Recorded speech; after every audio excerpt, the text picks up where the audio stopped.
தான் அட்ஜெக்டிவ்.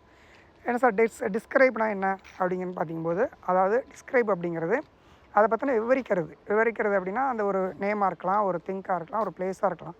அது எப்படி இருக்குது, அந்த பிளேஸ் வந்து அழகாக இருக்குமா, இல்லை எப்படி இருக்கும், அந்த பிளேஸ் தூரமாக இருக்குமா, அந்த மாதிரி சொல்லக்கூடியது தான் அட்ஜெக்டிவ்.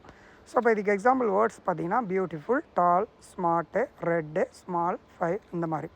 ஸோ எக்ஸாம்பிள் சென்டென்ஸை பொறுத்த வரைக்கும் C has a beautiful dress. அப்போ பியூட்டிஃபுல் அப்படிங்கிறது ஒரு அட்ஜெக்டிவ். அப்போ இந்த ஐ சா ஏ பிக் எலிஃபெண்ட் அப்படிங்கும்போது பிக் அப்படிங்கிறது ஒரு அட்ஜெக்டிவ். அடுத்தது அட்வெர்ப். இப்போ எப்படி அட்ஜெக்டிவ்க்கு வந்து நம்ம பார்க்குறோமோ, அட்ஜெக்டிவ்க்கு வந்து ஒரு நவுனையோ ப்ரோனவுனையோ அங்கே வந்து ஒரு டிஸ்கிரைப் பண்ணுறது. அது மாதிரி இங்கே வெர்பை டிஸ்கிரைப் பண்ணுறது தான் அட்வெர்ப். அப்போ வெர்பை எப்படி சார் டிஸ்கிரைப் பண்ணுவாங்க? அப்போ ஓடுன்னு சொல்கிறோம், நம்ம ஓடுனா ரன்னுக்கு எப்படி நம்ம ரன்னை வந்து எப்படி ஓடுறான், அவன் எப்படி ஓடுறான்னு சொல்கிறது தான். அதாவது வேகமாக ஓடுறானா,